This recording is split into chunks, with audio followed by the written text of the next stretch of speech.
Xin kính chào quý cô bác, anh chị, các bạn và các em. Một ngày bình an sẽ đến với tất cả mọi người. Trân trọng giới thiệu đến quý vị tác phẩm Bi ơi, con ở đâu của tác giả Mai Quang Vinh. Bây giờ xin mời quý vị cùng lắng nghe.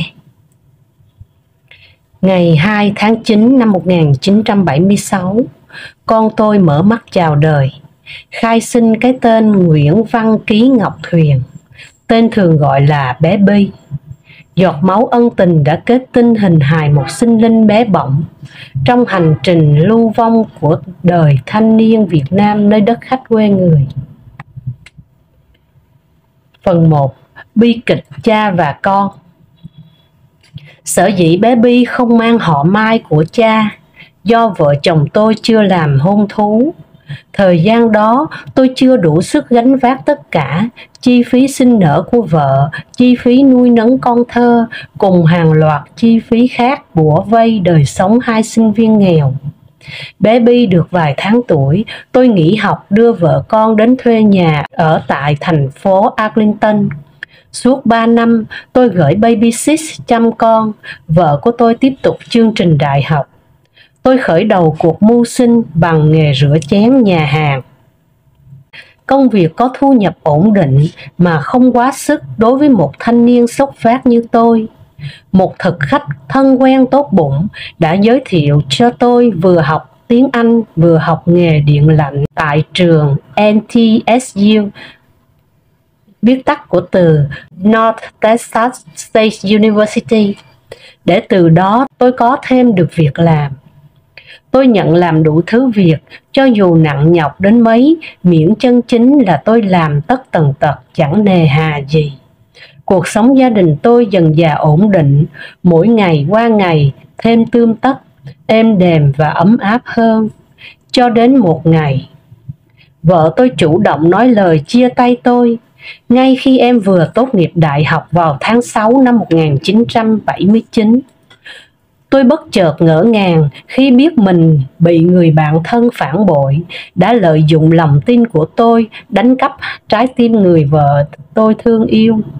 Tôi lao đến trút cơn thịnh nộ vào tình địch, nhưng tôi càng bất ngờ hơn khi vợ tôi quyết định bảo vệ người tình. Tôi chưa hề yêu anh, mình chia tay đi. Câu nói phũ phàng của vợ tôi chính là ngón đòn chí tử, đã đánh tôi đổ gục cả thân xác lẫn tinh thần. Anh ở lại với con cũng được, tôi sẵn sàng nuôi anh ăn học, nhưng anh đừng mong tôi có tình cảm với anh. Tự ái của một thằng thanh niên 23 tuổi buộc tôi phải nuốt trái đắng vào lòng, buông bỏ hết yêu thương, chỉ trừ đứa con bé nhỏ tôi hàng ngày nâng niu yêu quý. Anh thương con, tôi biết. Nhưng bé Bi còn quá nhỏ, sống với tôi có tương lai hơn. Tôi hứa với anh khi nào bé Bi 18 tuổi, tôi sẽ cho nó đi tìm anh. Vợ tôi bao giờ cũng có lý trong mọi quyết định. Em vừa tốt nghiệp đại học, chân trời trải rộng trước mắt em. Em học chuyên ngành xã hội, kiến thức đầy đủ, nên chắc chắn rồi em sẽ chăm sóc nuôi dạy con vẫn tốt hơn tôi. Ngay trong đêm vợ tôi nói lời đoạn tình đoạn tuyệt, tôi đã dọn đồ để sáng hôm sau lặng lẽ ra đi. Hình ảnh đứa con thơ Nguyễn Văn Ký Ngọc Thuyền, tức là bé Bi, đang hồn nhiên ngồi trước hiên nhà, là hình ảnh cuối cùng tôi ghi nhận được trước lúc tôi đau đớn xa con. Thời gian lặng lẽ trôi nhanh, con tôi tròn 18 tuổi, tôi mòn mỏi mong đợi, nhưng lời hứa năm xưa của mẹ bé Bi vẫn biền biệt tăm hơi. Tôi không thể biết mẹ của bé Bi có cho con đi tìm cha như lời đã hứa hay không.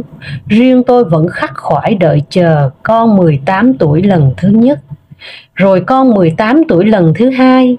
Và mãi đến hôm nay, sự đoàn tụ của cha con tôi vẫn còn là ẩn số. Tôi có đi tìm con hay không?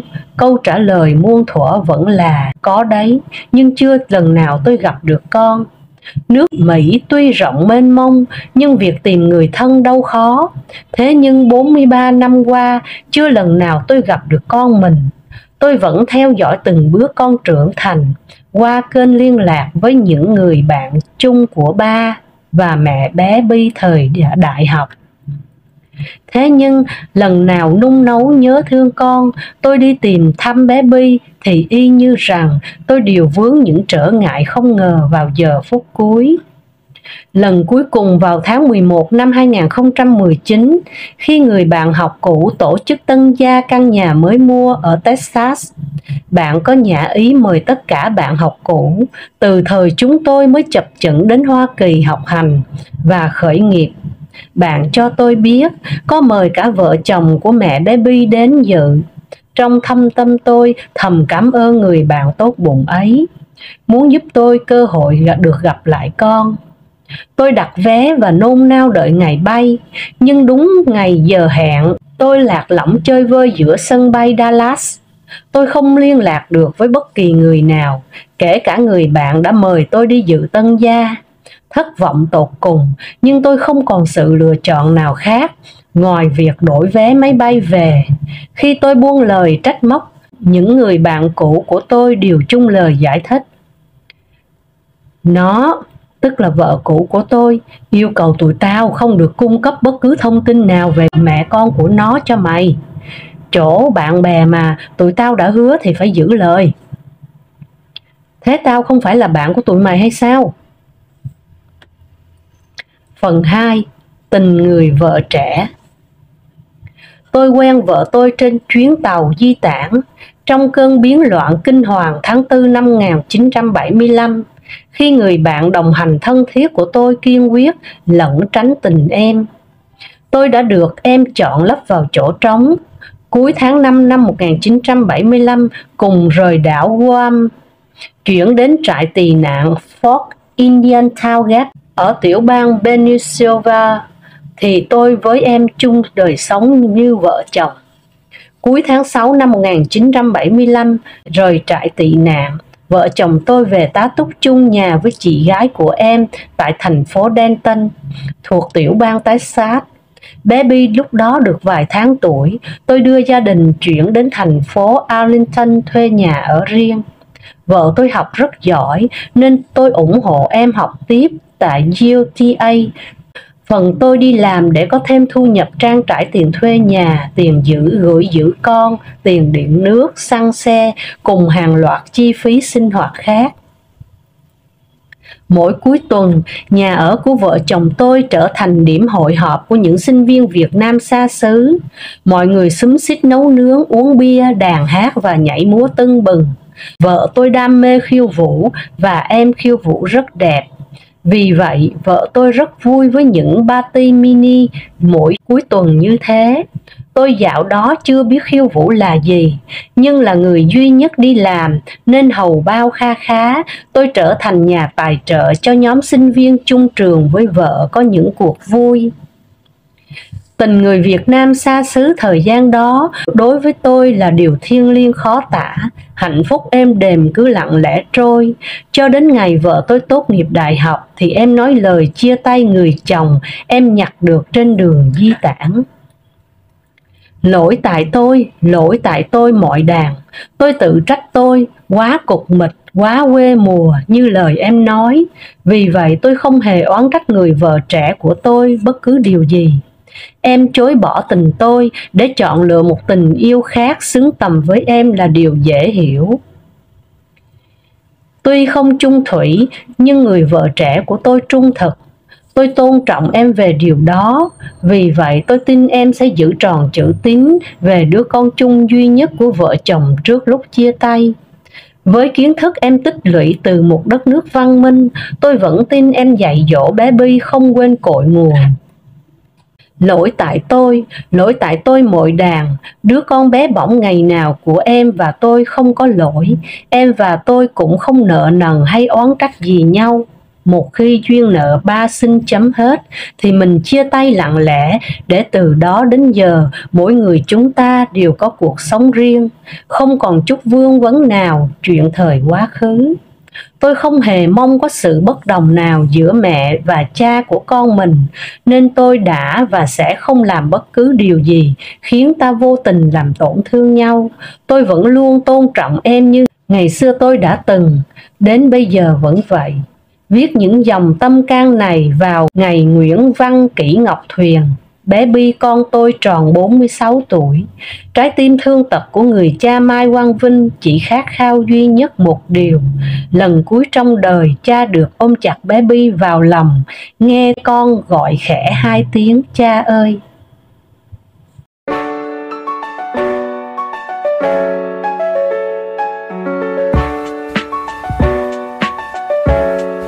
Trân trọng giới thiệu đến quý vị truyện ngắn Số Sát Phu của tác giả Nguyễn Thị Thanh Dương. Bây giờ xin mời quý vị cùng lắng nghe. Tuổi nào cũng có buồn vui của tuổi, người tuổi dần thì có tội tình gì, mà người đời gọi họ số sát phu, cầm tinh con cọp sao mà khổ thế. Hiền Lương và Phong ngồi cùng trên chiếc ghế xích đu trong vườn bên cạnh những chậu hoa đủ loại, có hoa màu đỏ, màu tím, màu vàng, và trên đầu họ là dàn hoa tigon leo buông xuống những chùm hoa màu đỏ hồng thật đẹp. Cảnh vườn yên tĩnh chìm trong hoa lá, nơi đây là chỗ từng chứng kiến những lời yêu lời nhớ của hai người.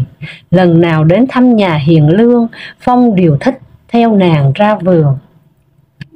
Chắc đã dự định từ trước, Phong cầm bàn tay người yêu ấp ủ và nghiêm trang nói: Anh có được phép sẽ đeo chiếc nhẫn cưới vào tay em không? Như một phản ứng tự nhiên, Hiền Lương vội rụt bàn tay về. Anh làm em bất ngờ quá, anh ngỏ lời đột ngột quá. Anh đã từng chờ mong, em không chờ mong sao? Chúng mình sẽ cưới nhau nhé. Hiền Lương đứng ngay dậy, nét mặt nàng thoáng vẻ lo ngại và buồn buồn.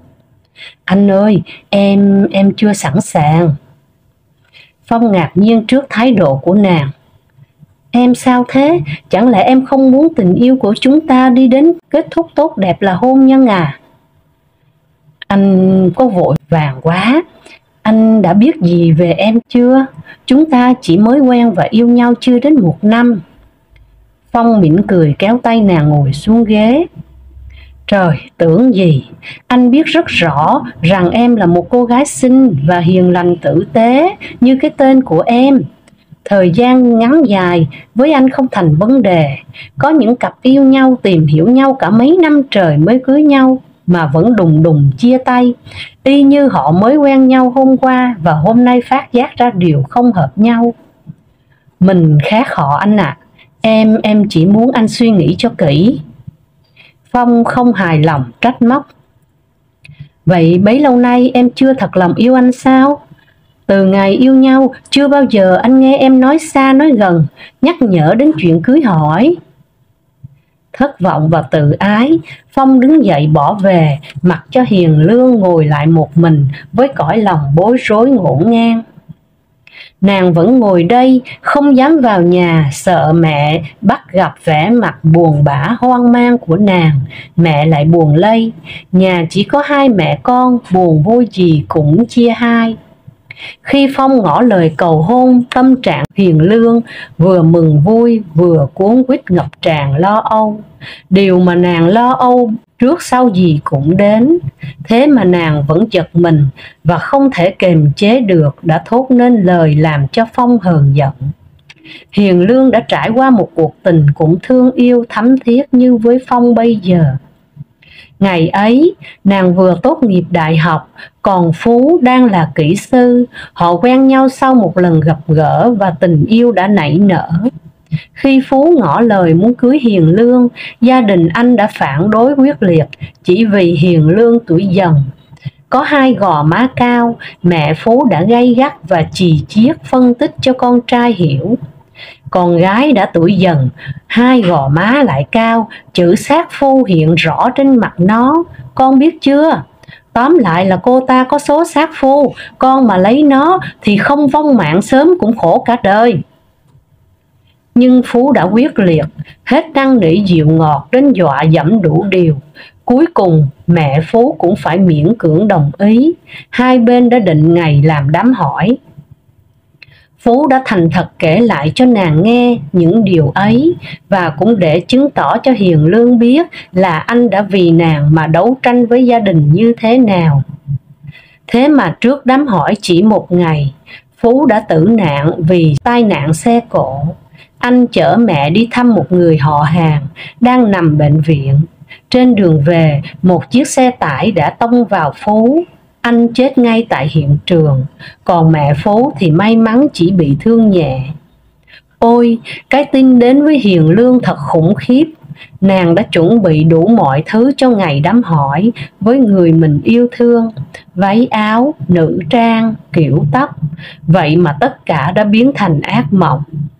Càng đau đớn hơn khi Hiền Lương đến nhà Hoàng dự đám ma Phú thì bị mẹ Phú cấm cản thẳng tay, nét mặt bà đầy oán trách giận dữ. Cô không thể nhìn mặt nó, tuổi con tôi và tuổi cô không hợp nhau. Cô đừng theo ám nó nữa, hãy để giây phút ra đi của nó được thảnh thơi, cho nó được đầu thai kiếp khác, không có bóng hình của cô.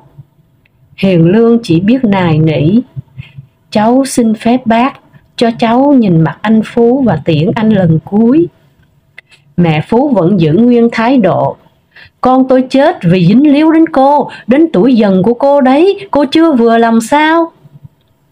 Hiền Lương biết người mẹ đang đau đớn vì cái chết của con và bà không ưa gì nàng, nên bà có thể nói lên những điều tàn nhẫn như thế hoặc hơn nữa. Nàng đành làm một kẻ không quen hôm đám ma Phú, chỉ đứng ở phía xa tránh mặt mẹ Phú và những người trong gia đình Phú.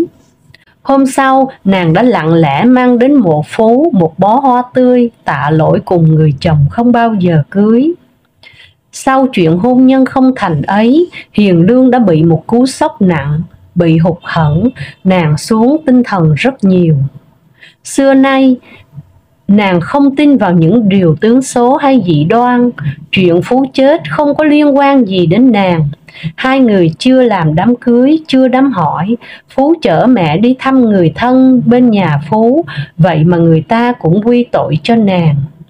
Nhưng Hiền Lương vẫn hoang mang, không thể nào giải thích nổi. Nếu Phú không quen biết nàng, không định cưới hỏi nàng, thì chuyến xe định mệnh hôm ấy có xảy ra không? Có phải số sát phu của nàng như cánh tay ma ám đã vươn ra bao trùm lên cuộc đời Phú và đẩy anh vào con đường tử vong đột ngột không? Hiền Lương đã luôn đau đớn tự dằn vặt vì tuổi dần của mình mà đã hại Phú. Nàng đã mấy lần hỏi mẹ: Mẹ ơi, mẹ có tin tuổi dần cao số, sát phu không? Có phải vì con mà anh Phú chết không mẹ? Khó có thể giải thích được lắm con. Cái chết và sự sống đều có định mệnh cả rồi. Theo mẹ, tuổi nào cũng có thể may mắn và rủi ro. Với người tuổi dần, có thể đúng với người này lại không đúng với người khác. Mẹ nhớ ngày xưa còn ở Việt Nam, có mấy chị tuổi dần, cuộc sống vẫn hạnh phúc êm ả. Nhưng cũng có chị cùng xóm tên Nhàn, tuổi dần gò má cao mà chẳng nhàn hạ gì, vất vả trăm bề. Người chồng đầu chết trận, thôi thì mạng người giữa chốn chiến trường như chiếc lá giữa chốn phong ba, rơi rụng sống chết bất cứ lúc nào. Nhưng đến người chồng thứ hai thì chết thật lãng xẹt. Trèo lên cây dừa sim hái trái thì bị dây điện giật chết tươi, treo lủng lẳng trên cây dừa. Từ đấy cô Nhàn ở giá luôn, không dám lấy ai mà cũng chẳng ai dám lấy cô ta. Hiền Lương đau khổ, chắc con cũng ở vậy luôn quá má à.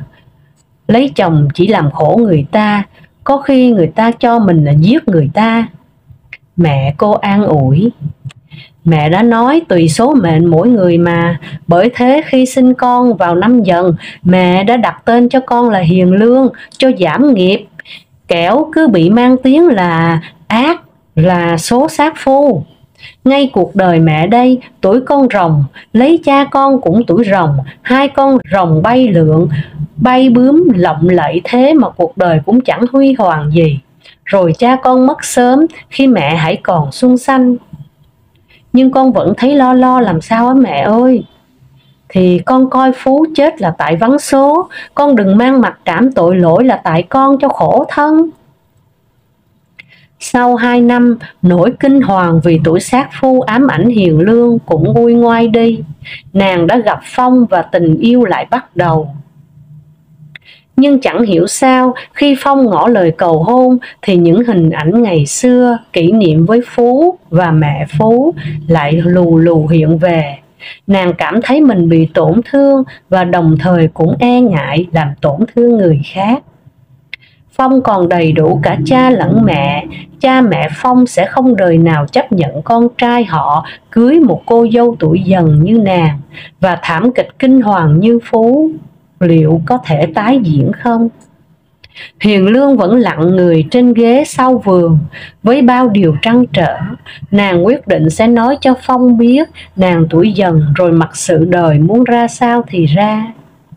Bỗng cánh cửa vườn mở ra và Phong trở vào như cơn gió lốc không báo trước. Thế nãy giờ em vẫn còn ngồi ở đây sao? Nàng thẫn thờ. Tại sao anh lại trở lại? Anh có biết là lời cầu hôn của anh làm em buồn nhiều hơn vui không? Phong đứng đối diện với Hiền Lương, nét mặt căng thẳng. Anh xin lỗi đã nóng nảy bỏ về. Anh về nhà trong nỗi mình băn khoăn và thất vọng. Chẳng hiểu vì sao em lại đối xử với anh như thế. Hai chúng ta đang có tình yêu thật đẹp, thật chân tình, nên anh phải trở lại hỏi cho ra lẽ. Vậy thì em nói đi. Anh cũng đang nóng lòng muốn nghe đây. Có phải em đang bắt đầu chán anh, hay em đang hiểu lầm anh điều gì? Hiền Lương vẫn ngồi và Phong vẫn đứng đối diện nàng. Hiền Lương buồn rầu và chậm rãi kể hết những gì mà nàng vừa nhớ lại, vừa suy nghĩ, kể cả cái cảm giác tủi thân mặc cảm có tội khi bị mẹ Phú kết tội còn ám ảnh nàng không nguôi. Hiền Lương thêm nụ cười buồn và cay đắng kết luận. Bây giờ anh đã hiểu em rồi. Em tuổi dần cao số đấy, lại có hai gò má cao đấy, có số sát phu đấy, anh có giỏi thì cưới em đi. Nét mặt của Phong nhanh chóng chuyển sang tươi vui hóm hỉnh. Trời, thì ra thế. Em làm anh hết cả hồn, suy nghĩ lung tung. May mà lúc nãy anh tức giận anh trở về nhà, không đâm đầu vào xe tự tử vì thất vọng thất tình.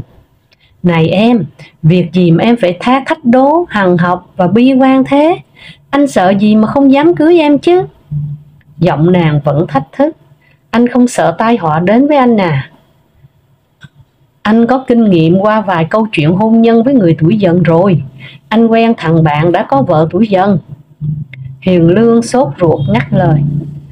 Rồi kết cục anh ta ra sao? Thì chết ngõm chứ sao?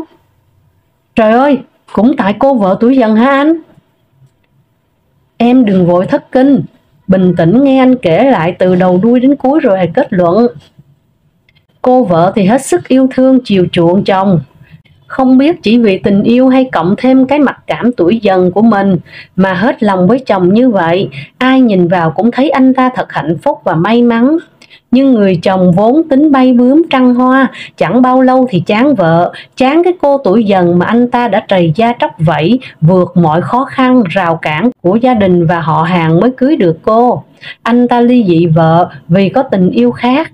Họ chưa có con, nên gia đình anh ta hoàn toàn hài lòng, vì anh ta đã thoát khỏi tay cô vợ có số sát phu.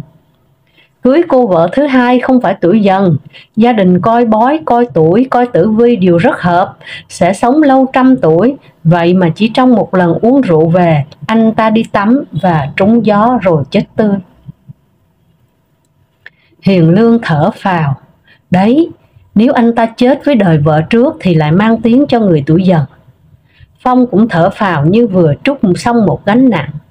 Vậy mà anh tưởng em có chuyện gì ghê gớm lắm. Không ngờ thời đại thế kỷ 21 này, ngay trên đất Mỹ phương Tây văn minh này, người ta vẫn còn tin vào dị đoan tướng số. Em là tuổi dần, có cao số đến đâu anh cũng sẽ cưới em.